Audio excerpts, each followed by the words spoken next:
So I feel like people just go on social media of hoping for, I want a lot of followers. I don't want to give anything, but I want to get a lot. But you got to give to get. And I don't think people understand that element. Welcome to Stay Paid Real Estate Marketing. Unlock the secrets of success in the real estate world, where each episode delivers valuable tips and strategies to elevate your marketing game and help you succeed in both life and business. Brought to you by Reminder Media.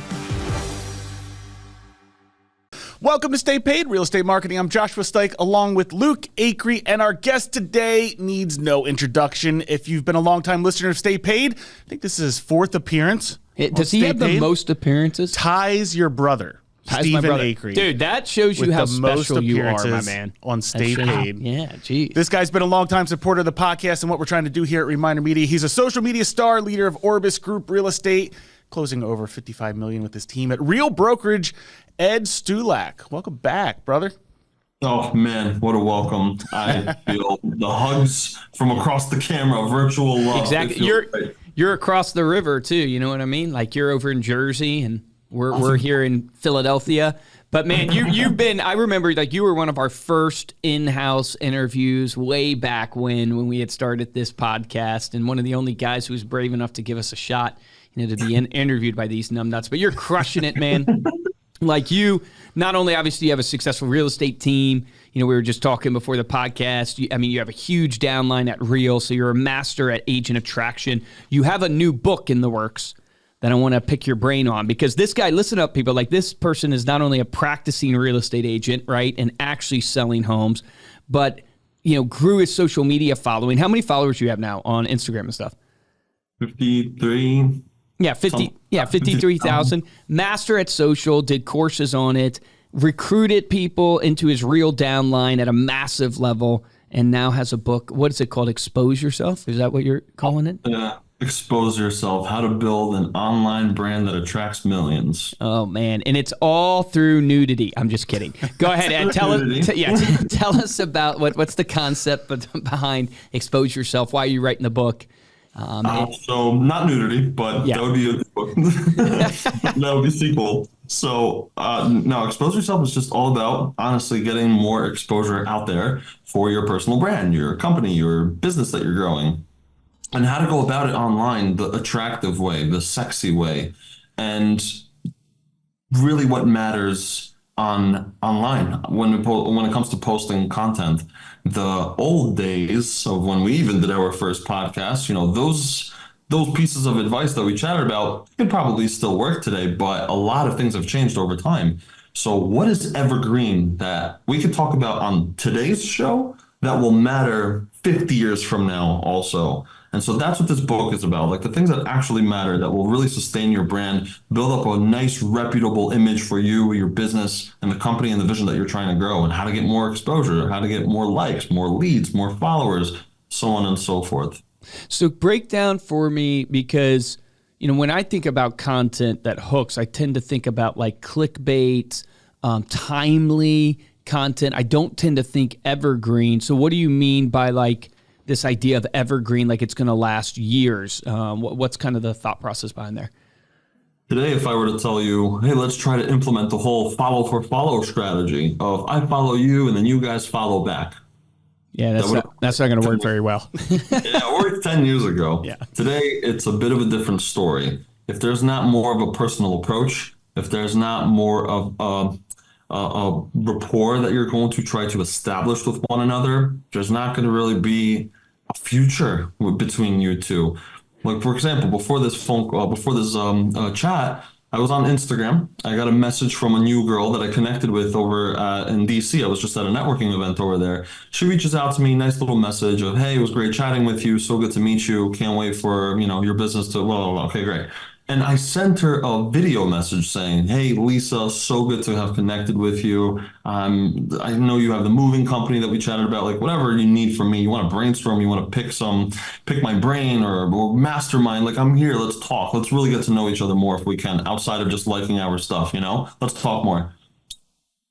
That's a personal approach that I'm talking about that you can do today and 10, 20, 30 years from now. I don't think that'll ever die, as opposed to me saying, hey, go and follow random people and they'll follow you back, maybe, hopefully. Like that approach has totally evolved to what it is today, you know? Yeah, that makes so much sense of philosophically, right? Our company, Reminder Media, we believe relationships are the currency of business in a good way, meaning like relationships are ultimately going to drive everything. It reminds me, the way you're saying that reminds me of Jeff Bezos. Like he talks, right? He always says he thinks in decades and stuff like that. And one of the things he does as a guiding light for his company, Amazon, is he thinks about not the technology and what's going to be there in technology and how tech's going to change or things like that. He thinks about what are the things that are going to remain the same, 10 years from now. And he goes, good customer service will remain the same no matter what the tech you have. Like people will want good customer service. People will want things quickly. They will want it to be convenient. They will want it to be the lowest price. Like he thinks about these principles that they stand the test of time, and that becomes his North Star. So I'm assuming like that's what I'm getting from you in this whole concept of like, what do you post or what do you do today on social that's going to stand out? It's what ties into these everlasting principles that is not going to change for humans. Relationships being one of them, people wanting to connect relationally and just using social as it is, however it is at the time to be able to do that. Personability aspect is so neglected today on social media, as social media should be. People are so antisocial of how it should be. People go on social media just posting and expecting to get likes and loves and comments and shares and this and that. And if they don't get it, why did I get it? Why didn't you get it? Because you're not doing the same for others. You're not trying to build a relationship with others. You're just expecting love in return for no love. Like you have to give it to get it. And so that's where I mean, like, be personable. Like this girl, Lisa, that I was telling you, I don't think Lisa is just going to be a follower. Like, I want Lisa to be more than that. I want to connect with Lisa on a whole different level. Hey, Lisa, you got a moving company. Let's talk about that. How can I share your stuff to my clients that are buying or selling real estate and so on and so forth? Like, let's not just be a follower to follower. Let's be more than that. Let's be social. Let's socialize. So I feel like people just go on social media of hoping for, I want a lot of followers. I don't want to give anything, but I want to get a lot. But you got to give to get. And I don't think people understand that element. Yeah, I would tend to agree. I think of myself, you're making me feel guilty. It's like we post all the time. Yeah, exactly. We post all the time, but I don't probably spend nearly as much effort. It's almost like a good audit for people would be the amount of time you put into creating your content. You should at least do that, if not double, in engaging people on their content. And if you probably did that, you would actually see results on your content. Because I don't know if you're seeing this, we're seeing this, man, social is so hard now to get engagement, and it keeps getting harder and harder. And obviously new platforms come out and you can get a little bit more engagement on a YouTube short or on a TikTok. But at the end of the day, man, it's so much harder. So if you haven't built a tribe of people that you actually get to know, like you're saying, then it's really, really difficult right now. So what is one going to do to establish themselves as a more unique public figure in front of their 50 followers, 70 followers, 80,000 followers, whatever following you have? How are you going to establish yourself to be more of a unique figure than the rest of the people that are out there? For example, 12 years ago, we were, right, us three right here, we were three of, I don't know, call it 500,000 influencers that were out there in the world. I'm talking the world. Yeah. And so we posted content. We got good engagement. Like, it was not bad because we were the only content creators. However, fast forward to 2024, it's not 500,000 followers. You're lucky if you're 500,000 in your local area. Now, everyone is a content creator. Now we're 500 million content creators. So now you have to compete against that number. So that caliber is a totally huge difference in terms of gap of how are you supposed to now compete with this bigger one? Well, I'm telling you right now, the personability aspect is so neglected by these people because all these content creators do is post, quality. But the engagement, that personal touch with the followers is, some people do it well, but others don't. Like, imagine a person like Justin Bieber, for example, in a crowded room, and he looks at you and says, "Yo, Josh, my boy, dude, Good to see you here. Josh, Thanks you for would love support. that because you're like a diehard fan of Beebs. I'm Oh, a yeah? believer. What do they call them? Believers? Believers. Yeah. You would know if you You were can an just actual tell by believer. looking at me. I love You fit his demographic too, yeah. Target audience. That's why I picked on you. And he would come up to you in a crowded room, and to you, he would say, "Yo, Josh, dude, thanks for coming out, man. I appreciate you. You got my shirt on, dude. Like, you're a big supporter, man. Like, next concert is on me. Like, just." Yeah. Oh my God, just chills down your spine. Like, you picked me? That's so amazing. You are now personable with a fan. And this is why we see us consumers and fans talking about some other celebrities out there like, oh, that guy's a jerk and she's mean and she's this and she's that. Well, how about when we talk about the good of people? Like, I'm sure there are some celebrities where we're like, wow, that person, what a humble person. Keanu Reeves, right? Still rides the subway. Like, he's a very personable person. He doesn't have a security guard and this and that. He's one of us. It's just more memorable. It's a different connection. So I feel like as we grow as content creators, we should still not neglect the social aspect of social media. Why we're there in the first place? Like, connect with your people. Have them not forget you. Have them retain them as much as you can. They're gonna leave you if you ever start to show different off-colored side of you. And I feel like as we grow, like, we gotta truly inject that into our content more. Like, yes, I'm a content creator, but I'm also a person. I'm also human. Like, let's talk. Let's get to know each other more. Yeah, And people this are is where- craving that at a massive level. Do you look back because you've been so successful on social media? I mean, success-wise in real estate, but you've even had courses and stuff where you teach people how to do it. Do you look back over the years and go, man, I wish I would have done X, or like now you see the landscape differently from your experience? Like if you're coaching an up-and-coming real estate agent, you know, one, you're telling them, hey, connect personally, but how do you even like think about content today and how you create content, or how what you're putting out to the brand, right? You want to expose yourself, but what are you exposing?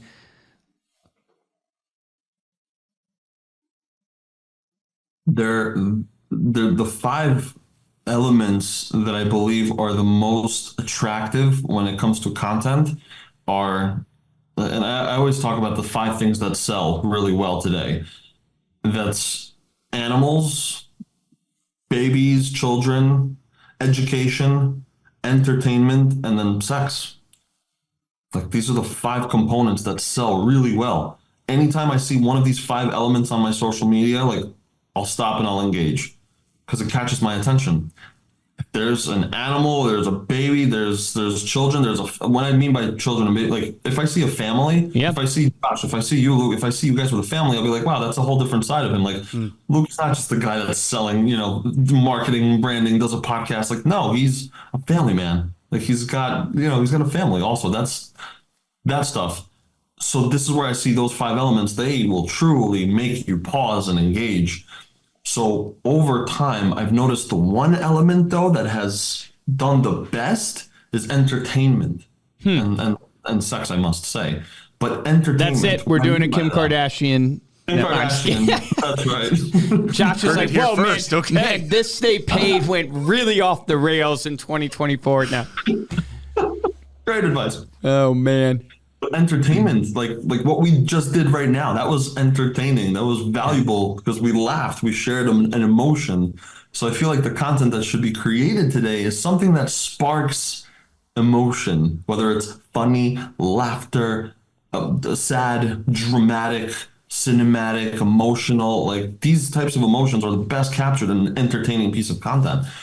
So why I feel like this element or this avenue has been the best with content creation is because it's not just targeting one avatar. It targets a few different people. People can relate to it. So whether I create like a real estate skit, let's just say all three of us are in a room, instead of saying, hey guys, let's do something educational today and teach something about marketing, like, instead we should do a skit where I'm like talking about Josh, and like, Josh and I now start talking about Luke, and like, maybe, I don't know, and we do create some sort of funny skit where, they're not just looking at the camera and talking like everyone does. There's more entertainment now. We're creating our own show, our own skit, our own concept to make someone be engaged. Dude, and I'll prove it to you guys. Like, one is, if you go look at, like, we don't get a ton of engagement, but if you go look at like my Instagram or you go look at Reminder Media, the ones that get the most engagement are what? The memes, right? And that's not even us doing the creative thought to do the funny skit. But I pulled up Ed's Instagram here with Lindsay Joe, who was another great interview we did. So you guys got to check out the interview with Lindsay. And it's him and her dancing in, I guess, this house or whatever, but it has 1,126 likes. It has 264 or so comments of people engaging on this, and it's you guys just doing these crazy dances. Like, I mean, you're probably a good dancer, but the dancing isn't even that good in this video, man. It's like, but it's funny, right? And it's just like, so that proves your point right there of, you know, just the engagement that you got from that, which is pretty incredible. Yeah, for some reason, the dancing videos just are such a hit. Dance more. Dancing with the Stars, man. That you should be on there. That's funny. I don't know, but that's not to ramble too much on that, but I feel like entertainment is just such a, I don't know, an element that not many people still are taking advantage of. So, well, the easiest way I think for people to do it, and we're looking into figuring out if we can do this for our clients more, but is taking popular memes and making them tailored to your, like, whatever, your specialty, your industry, what's something that's going on for you, what you love, what you don't love, because people, those get such good engagement, man, across the platform. And what I like about it is it gets a window, a little bit more edgy window into you, if depending on the meme that you're posting. And so that's a easier way if you don't dance, even though, Josh, you should start dancing. Josh and I have done some dance videos Danced now. a couple times, yeah. Yeah, if you look at our, where would they find those, Ethan, on TikTok, or would they find those on? You find those on TikTok and Instagram Reels. We've done some dancing videos now. I mean, pretty terrible. You can go check out the one on Stay Paid. Yeah, but when you look at the consistency, man, that's where we fall down. Yeah, we just don't dance enough. Yeah, you stay consistent, man. Well, it's you're constantly putting out the entertaining. My creative brain, I got to challenge it more. Do you ever use like ChatGPT or any of these things? How do you prompt the creativity for you to come up with these ideas? I consume. Okay. I consume other content, and not just from real estate, but from other avenues in different industries. I have a model that I look up to. Like, yeah, she's nice to look at. That's not reason why though I'm looking at it. It's the content that she creates is just so entertaining and fun to look at and fun to watch and engage on. She involves other people in different products, and like, I like her style. I have a musician that I follow out in Amsterdam. This guy creates such educational but entertaining content, and I got a little bit of a snippet of inspiration once from him. I'm like, I'm going to do the same thing, but in real estate. Why can't I dance and point at stuff and educate people and put on some crazy tune on the top that'll disrupt your vision for a second and make you stop and watch and maybe jam a little bit? But like, I realized that he's doing well. Why can't I? And then people look at me like I just created something totally new. It's not new. It's just someone else is doing it already. I'm going to do it my way and better. Dude, I'm so glad you said that, because we're interviewing a guy right now that is a social media coach. And one of the things he was telling us was that he basically looks at the viral videos of the day, basically finds what's going viral, and then goes, how do I do this, but differently, but do this, but differently. And he is having insane success, or at least he's showing us he's having insane success. He guarantees, what does he guarantee? 1 million views? Did he give a time frame on that? He guarantees basically 1 million views or you don't pay. Yeah. Like that. I mean, he gives you like three. He gives you like sounds 3 like a months. scam to me. Is it a scam, Ed? Would you say it's a scam? What's his name? Viral coach or something like that? Yeah. The viral coach? I don't know. We might try it, man. He like guarantees like 1 million views on your videos or something like that, or you don't pay. But the whole concept, the reason why I bring it up, because what you just said triggered it for me of like, yeah, that actually is what this guy is kind of coaching. And he has proof to show that he's done it for himself and many, many clients. He basically looks at what's trending, gets inspiration for himself, and does a very similar video, but not the same. And works because it's what's trending. Yeah. It works. It's what worked for others. It's trending for a reason. Yep. There's a reason why things trend today. I must say that algorithms have improved over time on social platforms like Instagram.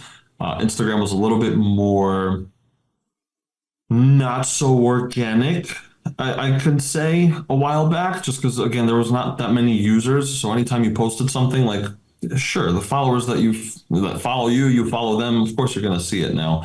But today it's more so, let's truly take the quality content that's out there and expose it to the right people that will probably behave and find interest in this. So now we know Josh likes Bieber. So if we like Bieber, for example, like maybe he'll like this post. Oh, he did. Awesome.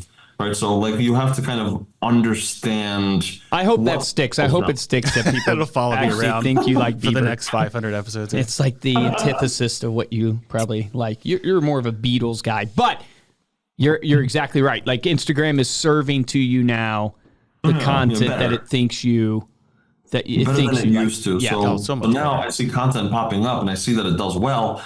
Like I'm thinking this is true. There's a true reason why this did well. Let me see what it's about. And then I watch it and then I hear that there's a trending sound on it, or maybe they did something unique or something cool. I'm gonna implement that in my real estate lingo. And usually it does well. Usually it does really well. I know I did one video recently where it's this guy on TikTok. He just does a lot of very weird skits. It's just himself, but he's wearing different shirts, different hats, playing different characters. Matt Leonetti? I'm just kidding. Not that guy. A weirder guy than him. Yeah. And this guy just does random things, and he's such a dork, but he does so well. And it caught my attention. And some of these videos are like 2 minutes long. So the fact that he's got my attention for 2 minutes is great. So I tried it out, and it tanked so bad. Maybe I don't know. Maybe I'll give it another shot, but maybe not. It's not for everyone. So you got to figure out. Do you remove the videos that tank or no? Nah, not Okay. always. Let me put it up there, because 10 years from now I'll look back at it and be like, look, it sucked too. Yeah, because I've gone back and forth. We on TikTok went viral a bunch, and we were having a lot of success on TikTok for a while, and then it kind of plateaued. And we thought, okay, maybe, what we need to do is, like, we saw some feeds, they do videos, and then they, just like an Instagram story disappears, they would then take down their videos that aren't doing the greatest. So when you come to their feed, it's just full of great videos, so you're just hooked. We did that, and then I think it hurt our TikTok platform probably more than it helped it, because we stopped doing it because we saw, a lot lower engagement. I didn't know. I've heard some people say, hide the ones you don't like or whatever, or aren't doing as well, to make sure your feed is curated. At this point, though, I kind of buy in more to the philosophy of just be as raw as possible, because I think people are getting tired of I won't want to say inauthentic. People are being authentic, but they just want the raw. They don't care. They want you to mess up almost, in a way. I want to see the transparent side to people. Sure, why not? I don't know. I'll leave it up. I don't mind. I have such bad videos online still. So you don't know who's going to watch that. You might get that one person that's like, damn, I needed to hear this message today. Okay, well, 900 other people didn't, but you did. Good. God bless. But you don't know. You don't know. Leave it up there. And plus, it shows more content. Look how busy this person is. Look how much content they're posting out there. Good. Great. Well, I was going to say, what's the goal for Ed Stulak? Like, what's the goal? I mean, you now are sitting there at Real, successful team, hundreds of people in your downline. Like, you're about to publish a book. What's your next big thing, man? What are you going to do? I don't know. I want to keep traveling the world, building the company, Real, building my team, helping my team be more independent so they can truly take care of their families. And I want to take care of my family. I don't know. I want to just get to that point where I can, whatever my family needs, like, I got you, like, whatever you need. So we're not there yet, but we're getting there. I love it. When's the book coming out? Can you give a release date? I don't know.